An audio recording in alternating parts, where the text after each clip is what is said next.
Muito bem, chegamos ao último bloco do programa Jogada de Classe. O nosso convidado Geraldo, que passou rápido demais da conta, né? E que quando ele está em casa, eu não sei se ele está, eu acho que ele está insatisfeito de estar aqui, porque ele está em casa e você, eu fico lá almoçando, hoje tem mexido lá em casa, né? E eu fico assistindo vocês almoçando. E às vezes deitadinho, que ele disse. Né? Ainda fica deitadinho ainda. Atrasou Geraldo! Ele tá com fome, é por isso. Esse é o grande Geraldo, fã do programa, fã da TV Horizonte, isso é muito importante para nós. Muito bem, vamos falar do Atlético, né, moçada? Porque o Atlético continua a vida dele, o Atlético que, na minha opinião, não tem nenhum risco de queda, né? Só matemático, né? Mas na prática... Na prática não, exatamente. Mas almeja alguma coisa. Tem uma entrevista, eu até vou chamar ela de cara, do técnico Mancini, parece que ele fala do sonho, porque isso é um sonho, né? De Libertadores. Até 1% do chão não vai chegar na Libertadores. Vamos ver o que ele falou. Eu acho que ainda é possível, sim. A partir do momento que você tira um peso das costas, você pode, sim, jogar de uma forma diferente. Você pode ser mais ofensivo, você pode buscar vitórias em jogos onde normalmente seriam mais difíceis, né, em função daquilo que você almeja no campeonato. Então, tudo é estudo momentâneo. Hoje, nós temos que ganhar mais uma partida para respirar, e aí, a partir do momento que ganharmos mais uma partida, de 9 pontos, a gente terá feito 7. E aí você passa a pontuar de uma forma diferente no campeonato. Você passa a buscar, por que não, até o 6º lugar. Eu acho que é possível.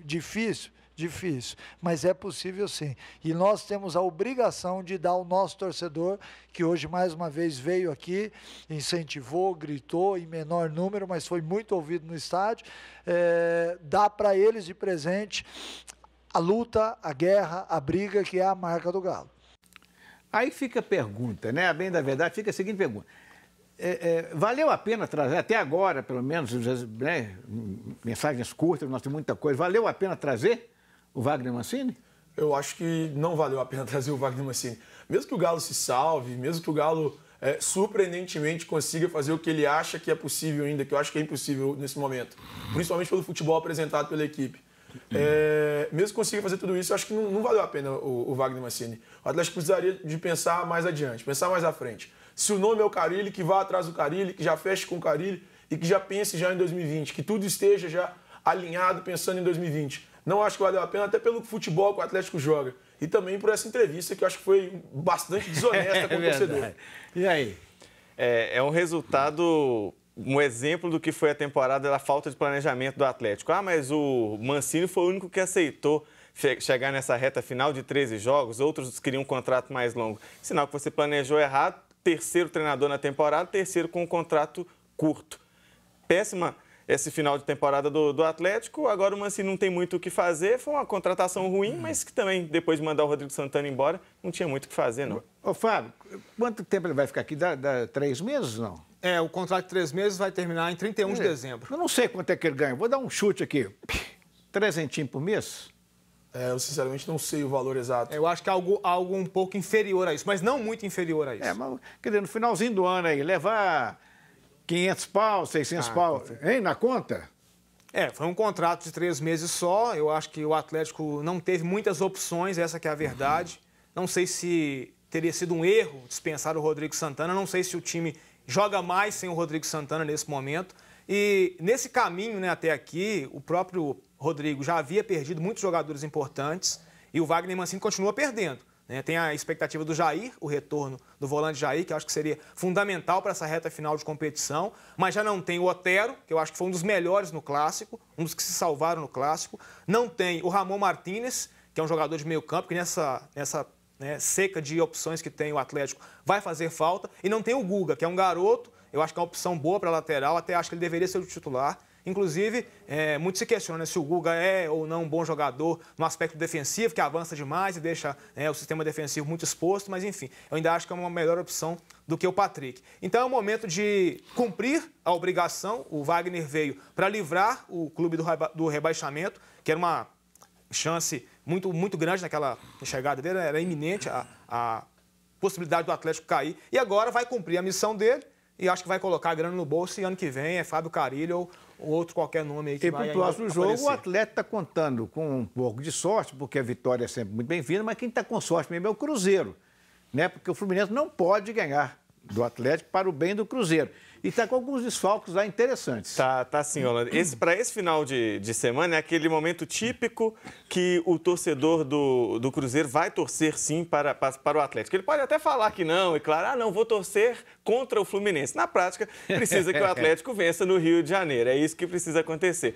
Um dos bons jogadores do Fluminense, que é o Caio Henrique, jogador que veio como meio-campista, mas atua na lateral esquerda, veio do Atlético de Madrid, está emprestado. Um excelente jogador, é muito jovem, tanto que foi convocado para a seleção olímpica, é desfalque contra o Atlético e saiu a notícia também de uma fratura na mão do goleiro Muriel, que começou ali mais ou menos no Fluminense, mas se firmou, é um dos bons nomes do time nessa temporada e não vai jogar contra o Atlético. Uma das opções é o Agenor, a gente falava aqui antes, tá bem pesadinho, não agradou, teve várias oportunidades antes do Fluminense, num plano emergencial, contratar o Muriel.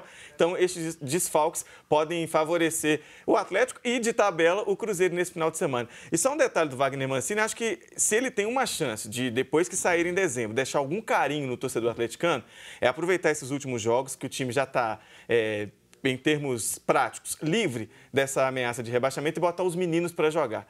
Deixar esse legado de colocar cada vez mais Bruninho e Marquinhos especialmente, deixa os meninos jogarem, eles estão ajudando quando entram e também quando são titulares, aí pode deixar algum legado para o ano que vem, mesmo que ele não fique. Fora isso, vai ser mais um que vai passar no Atlético e não vai deixar nenhuma lembrança ao torcedor.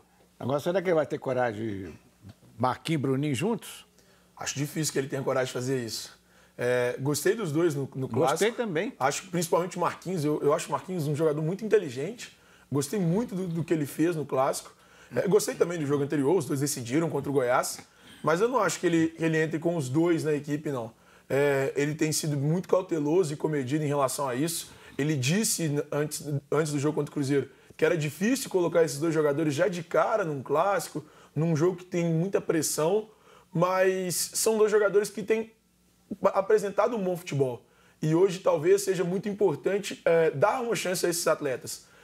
O Atlético já está um pouco mais tranquilo em relação ao rebaixamento. E nesse momento, eu concordo muito com o que disse o Alain, é importante, muito importante, usar esses jogadores, dar experiência, dar rodagem, mostrar que eles podem sim compor o elenco profissional e talvez ser até titulares do Atlético em 2020. Muito bem, agradecer ao Cláudio Matuzinho, que está dizendo que o programa está muito bom e essa turma só fala a verdade, que legal. E também mandar um abraço para o Rominho. Rominho é um dos vendedores lá da Chico Sá Veículos, gerente lá bem da verdade, e ele está desrespeitando os colegas dele. Orlando Augusto, fala aí que o Rominho é o cara dos bons negócios. Tá falado, depois você acerta aí com seus companheiros aí, né? Muito bem, então nós estamos com poucas rodadas daqui para frente. Em cima, a gente não comentou muito, mas em cima não tem mais jeito mesmo. É o Flamengo, é o Palmeiras, campeão, é o Santos e o quarto é o Grêmio. Eu acho que o Grêmio desgarrou também e não perde essa vaga mais não. Até porque o concorrente direto do Grêmio por esse quarto lugar ainda é o São Paulo. Há 2 rodadas atrás, o Grêmio estava o São Paulo estava 2 pontos à frente do Grêmio. O São Paulo perdeu 2 jogos em casa e o Grêmio ganhou 2 jogos seguidos. E agora o Grêmio tem 4 pontos à frente do São Paulo. O Grêmio em viés de alta, com o Renato com toda a confiança do grupo e motivando os jogadores. E o São Paulo, o Diniz, ele tem perdido para os times que ele treinou antes, né? Perdeu para o Fluminense, perdeu para o Atlético Paranaense. Mas deixou um grande legado, começou um bom trabalho. Então talvez seja melhor contratar o Diniz, depois demite o Diniz e vai colher fruto lá na frente. Porque... Mas é engraçado o seguinte, o Renato mais uma vez demonstrou, não sou muito fã do Renato não e tal, mas demonstrou que ser um bom técnico, ele recuperou aquela pancada que levou do Flamengo, qualquer outro técnico ali ficava para baixo. Cascudo tem muito tempo, é o técnico que está há mais tempo, né?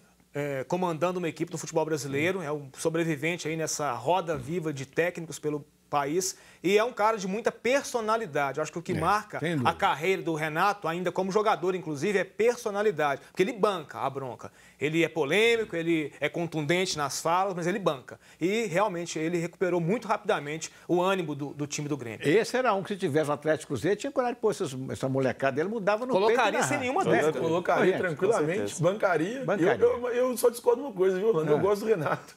Eu acho legal quando ele chega e fala, nós vamos para a Libertadores. Vamos vamos ficar entre os 4 primeiros colocados e pronto. Ó, a minha mãozinha ali, ó, tem que encerrar o programa, estão me chamando lá. Mas é engraçado, quando ele jogava no Cruzeiro, eu fazia cobertura do Cruzeiro, tem várias fotos com ele, inclusive em restaurantes, a gente tinha boa relação, mas eu sei lá. É isso aí que ele causa, 8 ou 80, né? 8 ou 80. Muito obrigado a vocês que valorizam o nosso programa, obrigado a vocês aí de casa que também valorizam com a sua audiência. A gente volta amanhã, 1 da tarde, aqui na TV Horizonte, Jogada de Classe, programa que sempre fala a verdade.